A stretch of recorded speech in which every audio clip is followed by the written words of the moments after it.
हस्तिनापुर की सीमाओं के परे घने जंगलों की उस डरावनी खामोशी में एक ऐसा योद्धा जन्म ले चुका था जिसकी धनुष से निकली भीषण गर्जना महलों में सोए हुए राजकुमारों की नींद उड़ाने के लिए काफी थी।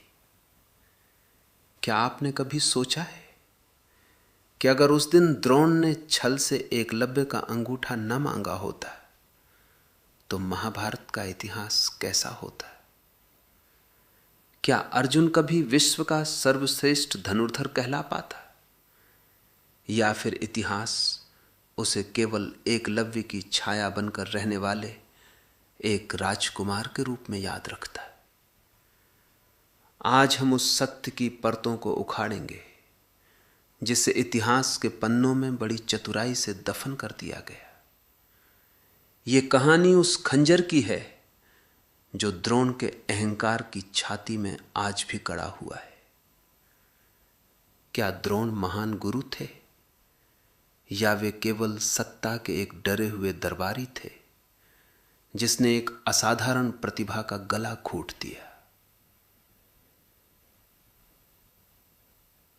एकलव्य की शक्ति का अनुमान इस बात से लगाया जा सकता है कि जिस शब्द भेदी बाण की विद्या के लिए अर्जुन ने वर्षों तपस्या की और द्रोण की विशेष कृपा प्राप्त की, उसे एकलव्य ने बिना किसी जीवित गुरु के केवल एकाग्रता के बल पर सिद्ध कर लिया था।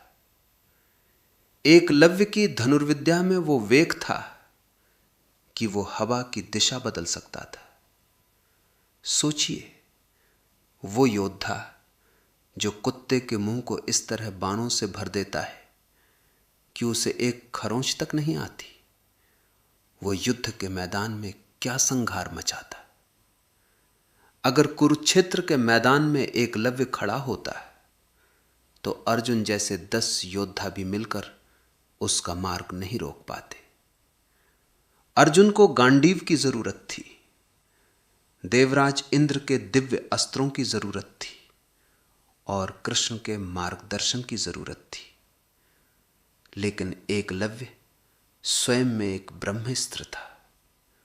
वो बिना किसी रथ के, बिना किसी सारथी के, केवल अपने पैरों के दम पर पूरी सेना को धूल चटाने की क्षमता रखता था। उसके बाणों की गति इतनी तीव्र थी कि वे पलक झपकने से पहले दुश्मन का मस्तक काट देते और हवा में वापस लौट आते। वो एक ऐसा योद्धा था जो अंधकार में केवल सांसों की आहट सुनकर काल के कपाल पर प्रहार कर सकता था। द्रोण ने जब एकलव्य की इस निपुणता को देखा तो उनके पैर कांपने लगे।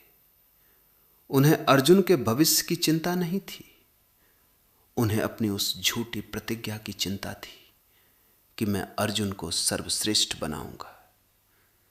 द्रोण जानते थे कि अगर एकलव्य का अंगूठा सलामत रहा तो इतिहास द्रोण को एक असफल गुरु के रूप में याद रखेगा, जिसने एक राजकुमार को सिखाया तो बहुत, लेकिन वो एक वनवासी की धूल के बराबर भी न निकल सका।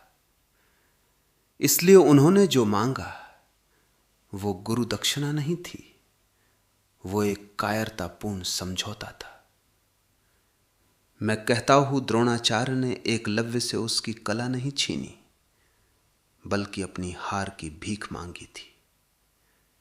एकलव्य चाहता तो मना कर सकता था, वो चाहता तो उसी क्षण अपने बाणों से द्रोण के मस्तक को धड़ से अलग कर सकता था और कोई उसे रोक नहीं पाता। लेकिन उसने जो किया वो विद्रोह की सबसे ऊंची चोटी थी। उसने मुस्कुराते हुए अपना दाहिना अंगूठा काटा और द्रोण के चरणों में समर्पित कर दिया।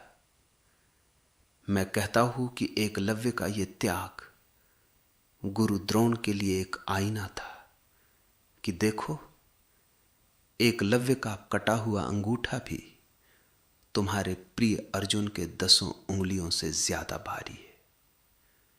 अंगूठा कटने के बाद एकलव्य का पराक्रम कम नहीं हुआ, बल्कि वो और भी भयानक हो गया, क्योंकि अब उसके पास खोने को कुछ नहीं था और ना ही द्रोण के प्रति कोई नैतिक बंधन बचा था। द्रोण ने सोचा था कि अंगूठा लेकर उन्होंने एकलव्य का अस्तित्व मिटा दिया, लेकिन वे भूल गए कि प्रतिभा शरीर के अंगों की मोहताज नहीं होती। इतिहास गवाह है कि इसके बाद एकलव्य ने अपनी तर्जनी और मध्यमा उंगली से धनुष चलाना सीखा, जो और भी घातक सिद्ध हुआ। वो मगध की सेना का सेनापति बना और उसने स्वयं कृष्ण तक को चुनौती दी। महाभारत के द्रोण पर्व अध्याय 181 में एक बड़ा अद्भुत क्षण है। कृष्ण अर्जुन से कहते हैं, हे अर्जुन, तुम्हारे हित के लिए मैंने महान धनुर्धर एकलव्य को भी मारा। यदि मैं एकलव्य न मारता तो यह तुम्हारे लिए काल के समान होता और युद्ध में इनका सामना करना तुम्हारे बस में नहीं होता। क्योंकि एकलव्य अब सिर्फ एक योद्धा नहीं रहा था, वो साधना की उस ऊंचाई पर पहुंच चुका था जहां उसे हराना किसी मनुष्य के बस में नहीं था। केवल स्वयं कृष्ण ही उसे रोक सकते थे। यदि मैं एकलव्य को न मारता तो ये तुम्हारे लिए काल के समान होता और युद्ध में इसका सामना करना तुम्हारे बस में नहीं होता।